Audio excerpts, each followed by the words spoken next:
کہ دو لوگ اللہ کے نبی صلی اللہ علیہ وسلم کی ولادت پہ روئے تھے، ایک شیطان رویا تھا اور ایک یہودی رویا تھا۔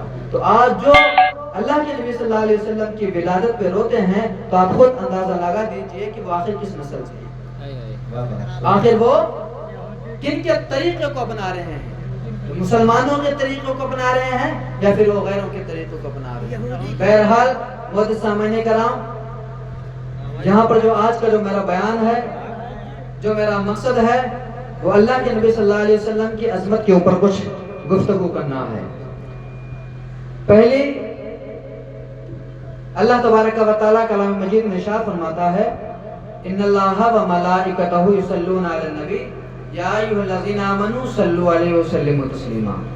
اللہ تبارک و تعالیٰ کہتا ہے اے لوگوں، بے شک اللہ اور اس کے فرشتے درود پڑھتے ہیں، اے مسلمانوں تم بھی خوب اللہ کے نبی صلی اللہ علیہ وسلم پر صلاۃ و سلام پڑھا کرو۔ یہ کس کا حکم ہے؟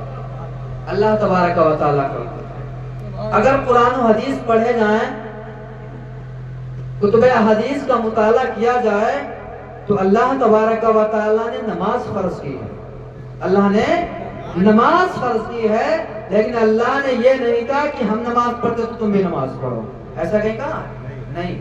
اللہ تبارک و تعالیٰ نے نماز فرض کی، لیکن اللہ نے فرمایا مسلمانوں تم نماز پڑھو، یہ نہیں فرمایا کہ میں پڑھتا تم بھی پڑھو۔ زکوٰۃ فرض کی، اللہ نے فرمایا مسلمانوں، یہ نہیں فرمایا کہ میں دیتا ہوں تو تم دو، نہیں، اللہ نے کیا فرمایا مسلمانوں زکوٰۃ دو۔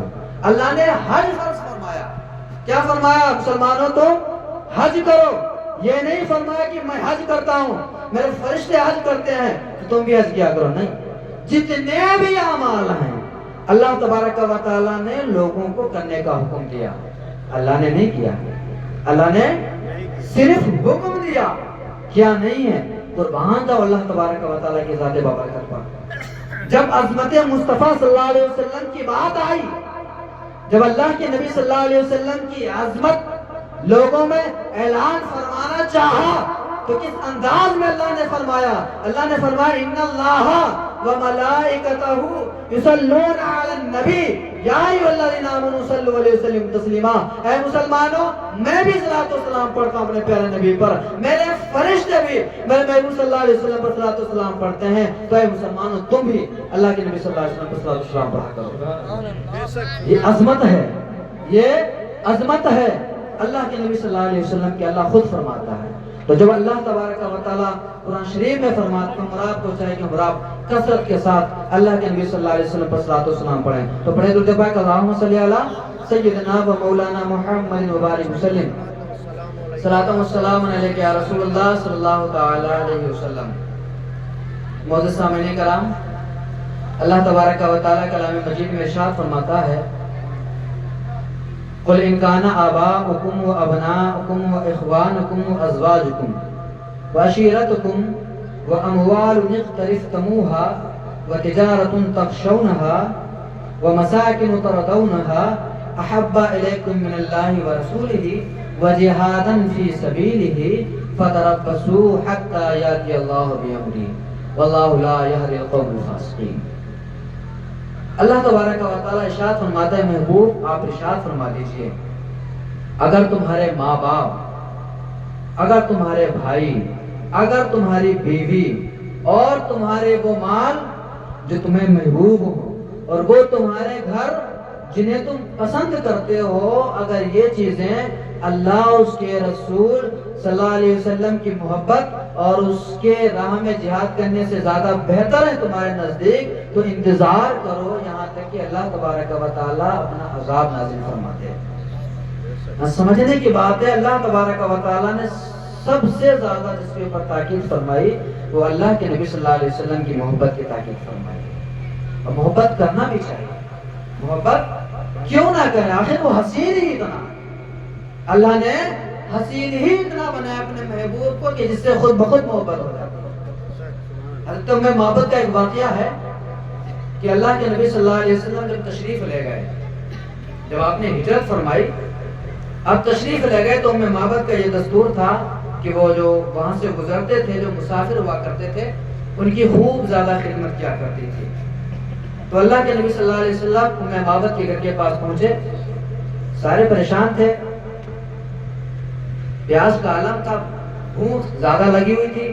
اللہ کے نبی صلی اللہ علیہ وسلم نے بکری کو دیکھا, فرمایا اے ام مابت, آپ نے فرمایا اپنے لفظوں میں فرمایا, کیا اس بکری کا دودھ مل سکتا ہے؟ کیا اس بکری کا دودھ مل سکتا ہے؟ اس نے کہا اگر یہ بکری دودھ دینے کے قابل ہوتی تو یہ ریوڑ کے ساتھ چرنے کے لیے جاتی ہے. اس کے اندر اتنی سکت نہیں ہے, اس کے اندر اتنی طاقت نہیں ہے کہ یہ دودھ دے سکے. اللہ کے نبی صلی اللہ علیہ وسلم کی ذات و ذات ہے. اللہ کے نبی صلی اللہ علیہ وسلم نے فرمایا اگر تم اجازت دو تو میں اس بکری سے دودھ نکال لوں. معزز سامعین کرام, اختیارات مصطفیٰ دیکھنا, عظمت مصطفیٰ دیکھنا. کیا فرمایا اگر تم اجازت دو تو اس بکری سے دودھ نکال لوں. ام مابت کہنے لگی ٹھیک ہے, بکری دودھ دینے کے تو قابل نہیں ہے, اگر آپ نکال سکتے تو نکال لیجئے, اگر آپ نکال سکتے ہیں تو نکال لیجئے. اللہ کے نبی صلی اللہ علیہ وسلم نے برتن کو منگایا, بکری منگائی, برتن منگایا, بسم اللہ پڑھا. اللہ کے نبی صلی اللہ علیہ وسلم نے بسم اللہ پڑھا. بسم اللہ پڑھنے کے بعد آپ نے اسے دودھ نکالنا شروع کر دیا. جو برتن آپ کے پاس تھا وہ لبالب بھر گیا. سبحان اللہ.